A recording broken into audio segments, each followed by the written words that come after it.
Hello. Today we are outside in 80 degrees.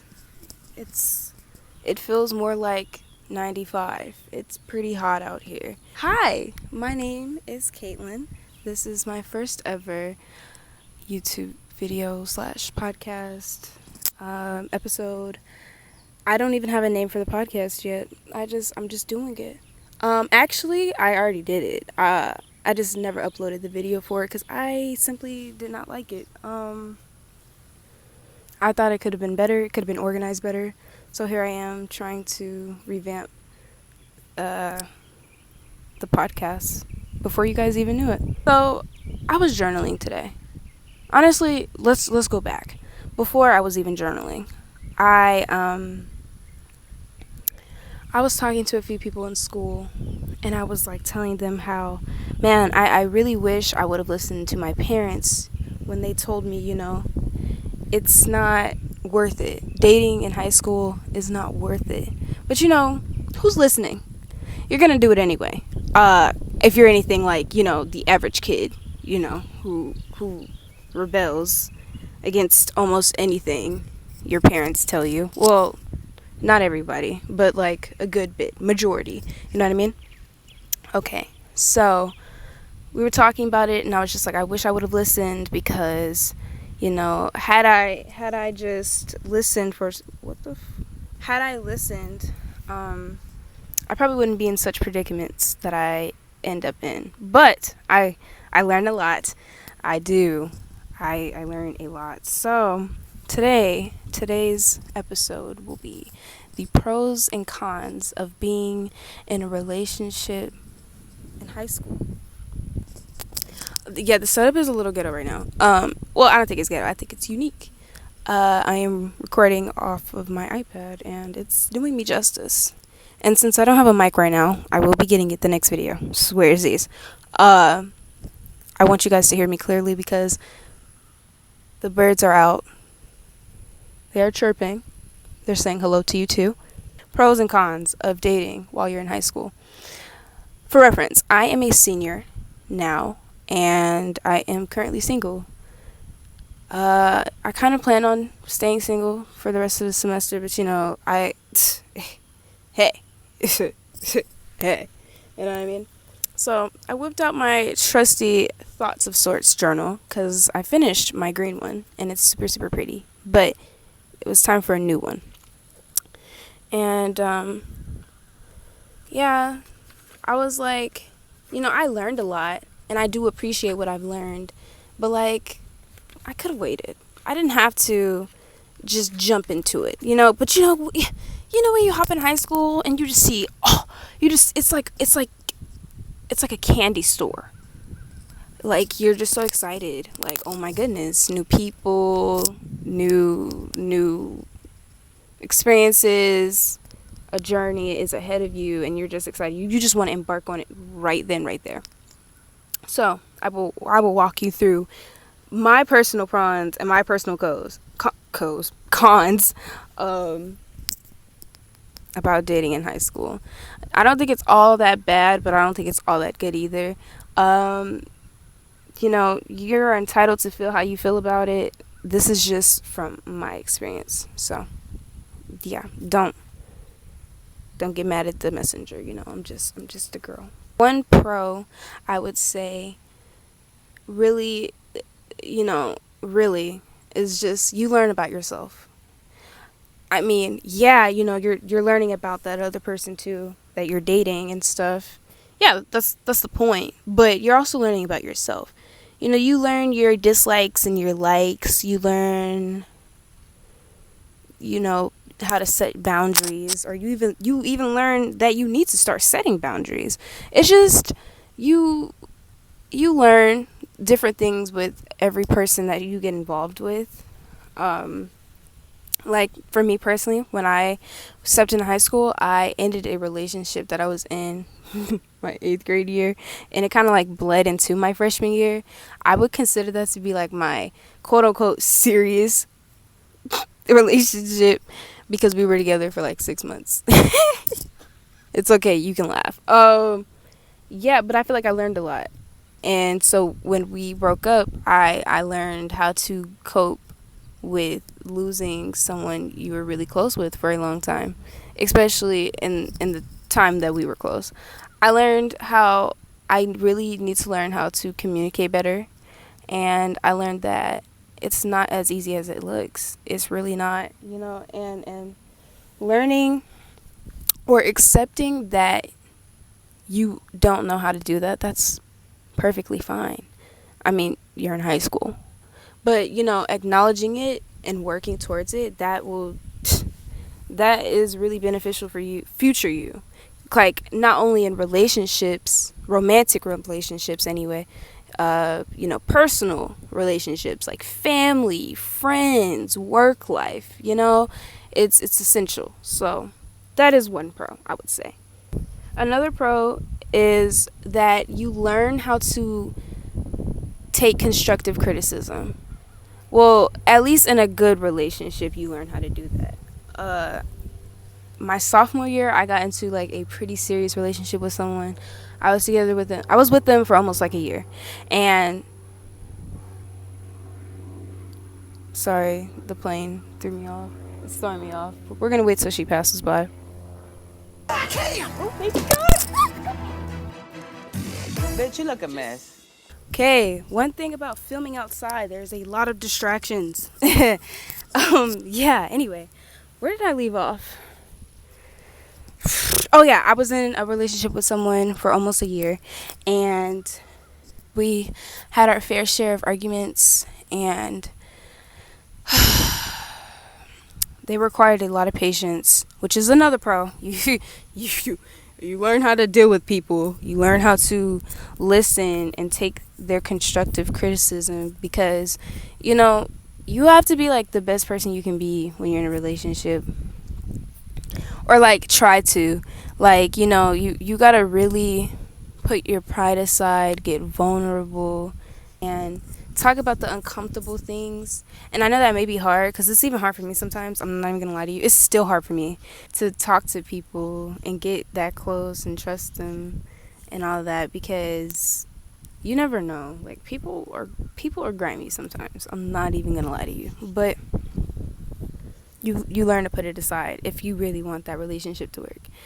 And that could be a good thing, because like I said, this isn't just for like romantic relationships. You got to learn how to do that for like everything. Family, coworkers, friends, like it's important. It really is, because, if you can't handle that and you just lash out and you just lash out because you don't like what you're hearing, well, people aren't going to be able to be around you, because, well, if you're going to continue acting the way that you are, I mean, why would they? I wouldn't be around you. Even okay, the pros list is very short. I'm not even. Sorry, can I bleep that? The pros are very, very short. Just simply because, I mean, I really don't see it being that beneficial, other than like stuff you learn along the way. Like, for yourself, future self, I feel like it's good for your future self. But present you who deals with it, I mean, I suppose it's good, but sorry. Sorry, I got distracted. Anyway, yeah, I don't really see how it's that beneficial for you while you're going through it. But I feel like you could say that for anything, right? But even in a breakup, even when like you break up with somebody in high school, at least for me, I did a lot of self-reflecting afterwards, like journaling and what? Journaling and going on walks, reading books, talking to friends, hanging out with friends, making sure I spent quality time with my family. Like, you know, it makes you appreciate more. Like, you have a lot of gratitude for things that you didn't recognize when you were in that relationship. At least that's for me. For me, it worked like that for me. And that's cool. I really like that.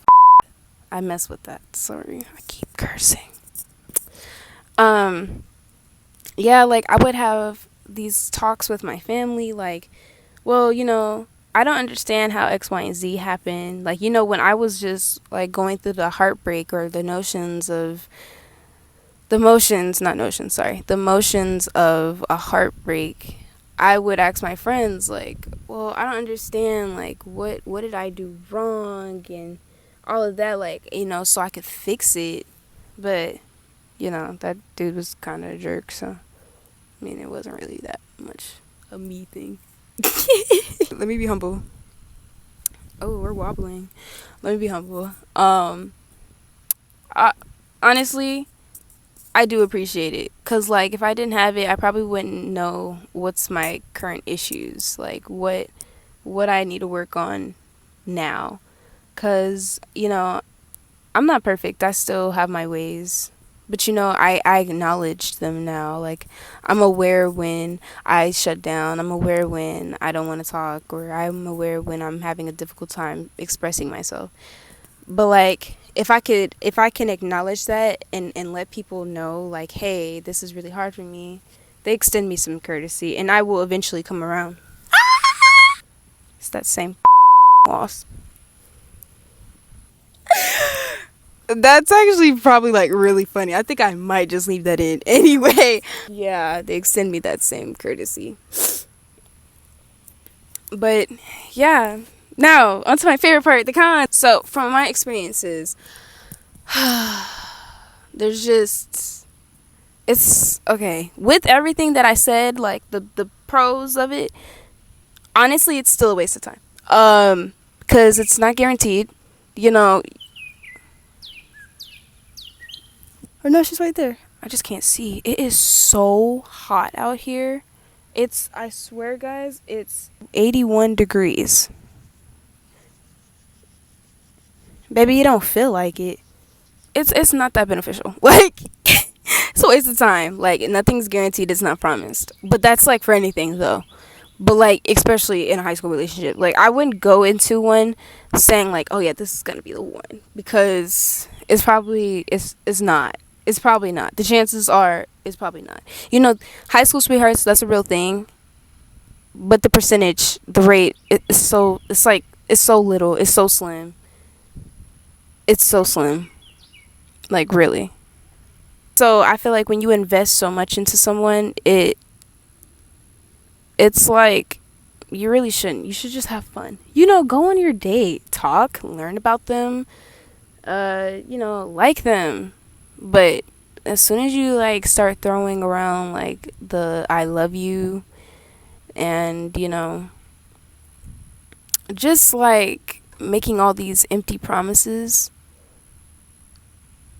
cuz I promise you that's at least honestly I can promise you it's an empty promise. Like, I've seen couples who were together for like long periods of time, like years, and they break up and they lose their identity. They don't know who they are without them, and that's another con. Like, you focus so much on like the relationship, you lose sight of yourself.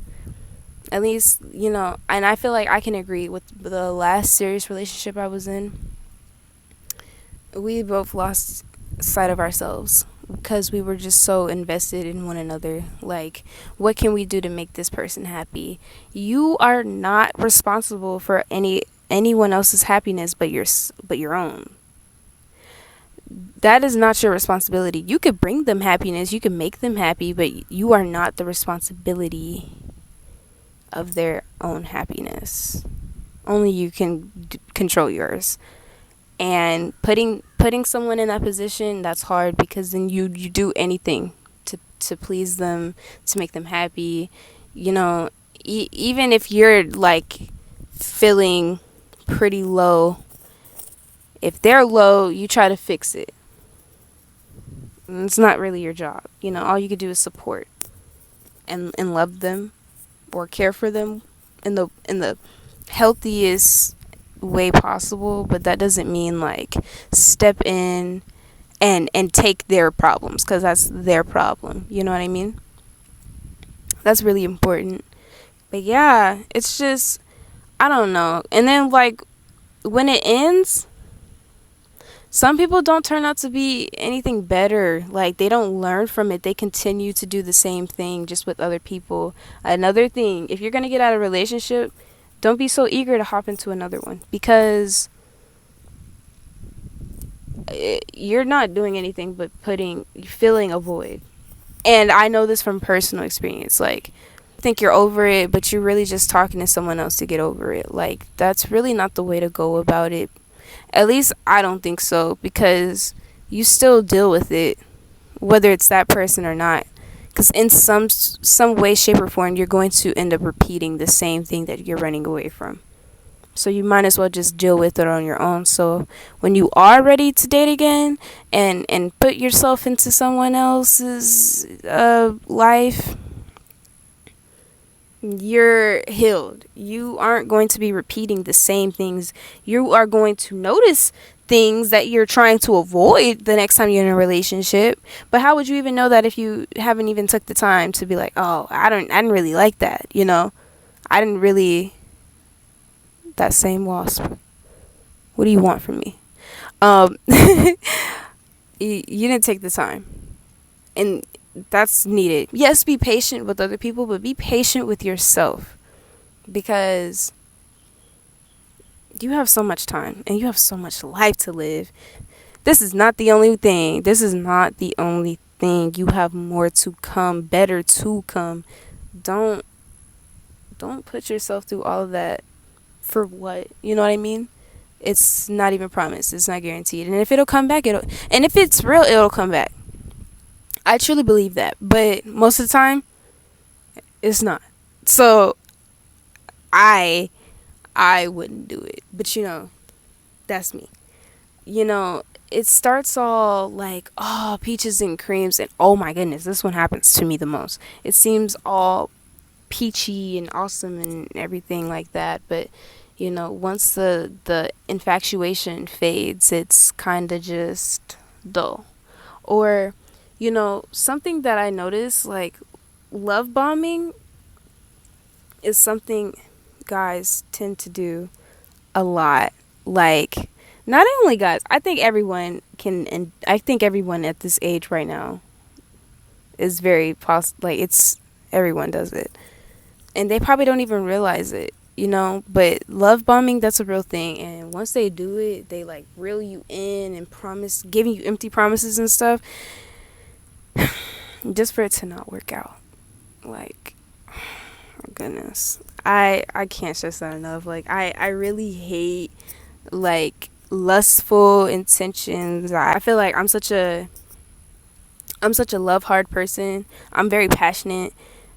I like to be close. I like to be vulnerable. I like to be I like to be in love. Like, I'm a lovey kind of girl. But some people take that for granted and they use it to their advantage, because they'll say things and they'll probably even do things that you like and that they know will keep you around. But once they know they got you, like, that's when it stops.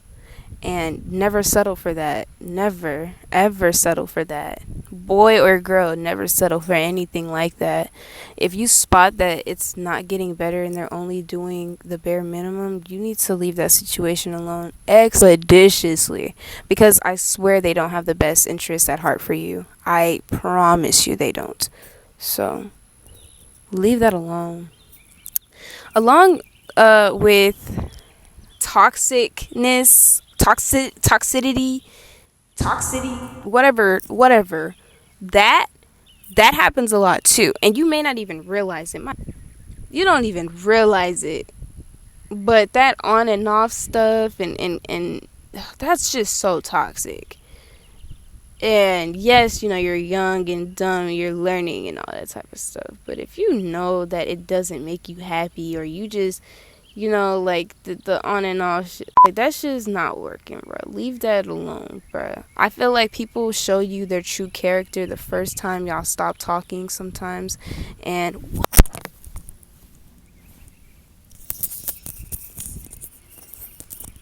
okay, people show you their true character the first time, because they're not going to change. Like, more than likely they're not going to change, especially if you express it to them. Again, they'll stop after a while. They'll fix it temporarily, and then they'll go back to their old ways. Like, it's just not worth it. Do better, be better. Leave the situation. If you want to leave with a pretty decent mental health, you know what I mean? If you're with the craziness, go for it. Me personally, I'm cool off of that. But yeah, there's more to the list, but to conclude it, because I don't want to like talk your ears off and stuff, I feel like there's pros, there's cons. It can be something really beautiful, or it can be something really ugly. Definitely depends on your mindset. Definitely depends on your maturity and your willingness to, communicate, because communication is actually so very vital in relationships, period. No matter what age you're in right now, it doesn't matter. It's never leaving. It's here. You have to just deal with it. You know what I mean? Yeah. So, with that being said, thank you guys for listening. My name is Caitlin Taylor. I will see you guys on the flip side. Well, not on the flip side, like probably the next video or so. But yeah, you get it, bro. Bye.